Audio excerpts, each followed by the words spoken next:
Hello everyone! Welcome back to my YouTube channel. This is Timrada TV. So I hope you have already subscribed to my YouTube channel. Kung hindi, pakihit na lang po yung subscribe button and notification bell para lagi kang updated sa aking bagong videos.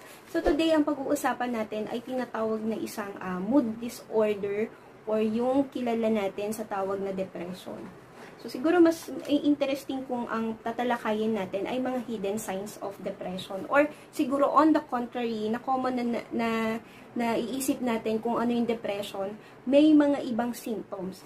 Unang symptoms, which is common, is yung sobrang pagpayat. Yung kung saan ang isang tao ay nawawala ng gana. Ano po? So, hindi lang po sobrang pagpayat ang signs of depression. Meron din tayo mga taong nakaka-experience ng pagtaba. Aray ko naman.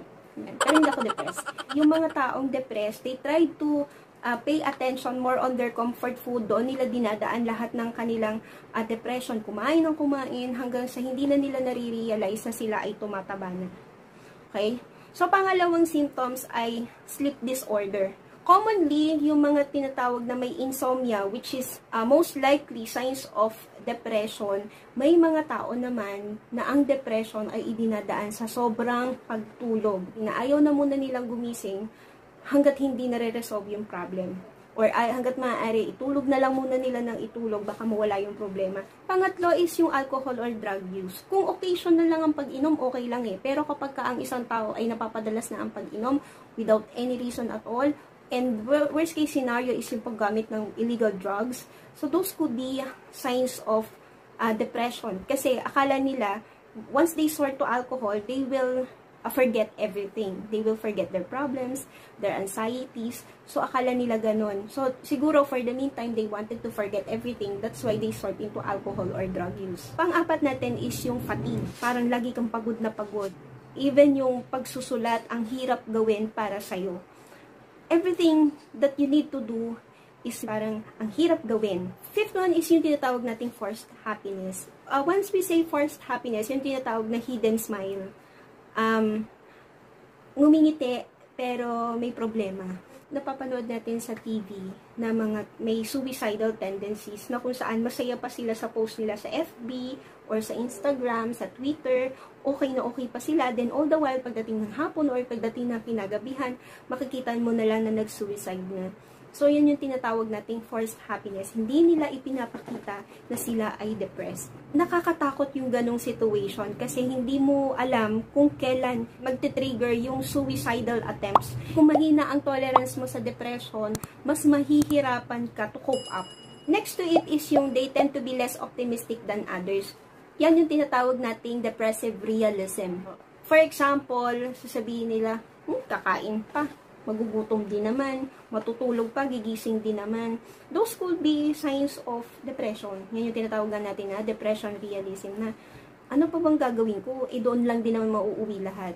So, yun yung may mga tinatawag na depression realism. Next to it is yung lack of interest na nila sa common hobbies na karaniwan nilang ini-enjoy na gawin. For example, ako gustong-gusto ko ng mag-volleyball, pero all the while, biglang pagising ko ng umaga, ayoko nang maglaro ng volleyball, ni makakita ng bola, ayoko. Yan yung kasi yung mga karaniwang gustong-gusto mong gawin, tapos biglang wala na. Medyo imposible yung ganun eh. Kapag iyan ay naging hobbies mo, at naging part na ng sistema mong gawin, kapag all the while biglang ayaw mo na siyang gawin, could be a signs of or symptoms ng depression. Next is physical pain or health disorder.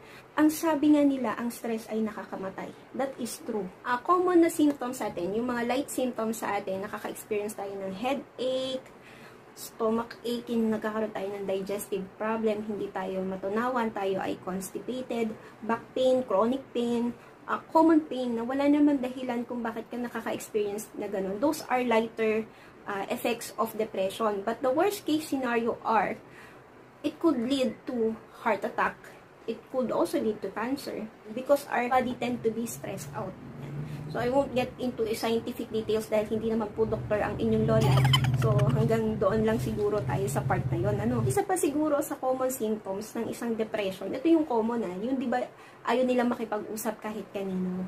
Lagi silang alone, lagi silang nag-iisa, lagi nakakulong sa kwarto. Pero may mga taong depressed na mas maingay sila. mas irritable sila lagi. So, ano nga ba yung mga reasons or causes kung bakit nagkakaroon ng depression ng isang tao? So, sabi nga nila, isa daw sa common reason or causes ng pagkakaroon ng depression, ito daw ay possible na namamana. I don't know if there is any scientific reason behind this, but according to the study, ito ay namamana. Then, pangalawa, it could be because of the hormonal imbalances. So, kung matatandaan nyo, marami tayong mga post sa FB na nagkakaroon ng postpartum disorder. Yan ay postpartum depression na tinatawag. Nagkakaroon ng maraming isipin. Yung isang tao nagkakaroon ng hormonal disorder. Possible din yung trauma, yung stress, kung ano man yung mga na-experience nila from their childhood. So, ano nga ba ang magagawa natin para makatulong dun sa mga taong depressed? So, hindi kasi natin malalaman kung ang isang tao ay depressed, lalo na't kung magaling siyang magtago. Una, samahan natin sila. Lagi natin silang kausapin. Anyway, any of the family member, mas maganda na kinakausap natin.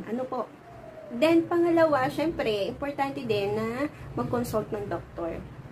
Meron tayong mga psychiatric doctor na pwedeng makatulong para paano ba ma-ease out or paano ba mawawala, hindi man totally mawala, or paano mapapagaan yung feeling ng isang taong depressed, no? Then, pangatlo, makakatulong din po sa atin meditation na tinatawag. Meron tayong mga breathing exercises, may yoga, yung exercise, or i-push natin na bumalik sila dun sa mga dating habits nila na ini-enjoy nila. Then, try to reminisce the past na ang saya-saya nyo. So, mas makakatulong din po yun, guys. Mas makakabuti din po that we eat a balanced diet kasi habang tayo po ay nakaka-experience ng depression, yung nutrients natin ay nahihirapang i-absorb ng katawan. And most importantly, we have to seek friends and family support. Kung wala ang family niyo dito, hindi niyo kasama or wala kayo masyadong friends, meron mga organization na pwede niyo samahan na grupo na makakatulong na para ma-ease out or makapag-release ka ng iyong emotions and stress. So, madaming paraan. And also, we have to face the reality na may mga worst case scenario tayo na kung saan yung isang person nakaka-experience ng depression ay may suicidal tendencies. So, kapag may kilala kayong ganyan or even kayo is may suicidal tendencies, hanggat maaari, try to remove everything that could hurt you. Lahat ng mga gamit na pwedeng makasakit sa'yo, yan. Try natin na i-remove yan sa paligid natin para hindi tayo magkaroon ng suicidal attempts. Okay? So, let's always remember na hindi lahat ng taong depressed will display a certain feeling of sadness, despair, or anything. There are hidden signs of depression. So, be very careful or be very vigilant doon sa small details. So, even yung mga posting nila sa social media, they are trying to thank everyone around them. They're trying to say something about suicide or say something about heaven, say something about saying goodbye. So, any small details, please try hanggat maaari, if you can save those person, try to save them. Hindi ka man makatulong on the whole process of their depression period, but at least somehow you are always there to talk to them. Kung malayo ka, we have the video calls, we have way to communicate. You can call them, whatever it takes or whatever it may be possible for you to communicate with the person, especially with your loved ones. Do it. There is always a way to prevent any untoward incident because of depression.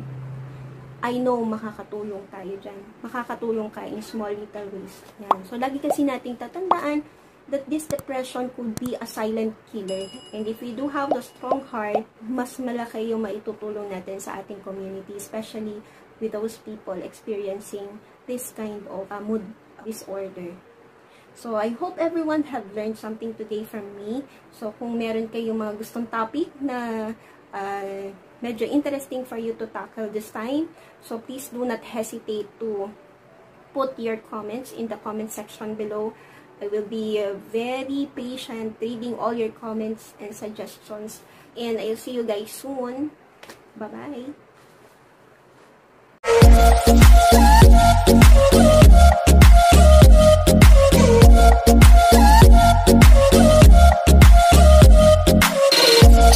Yeah.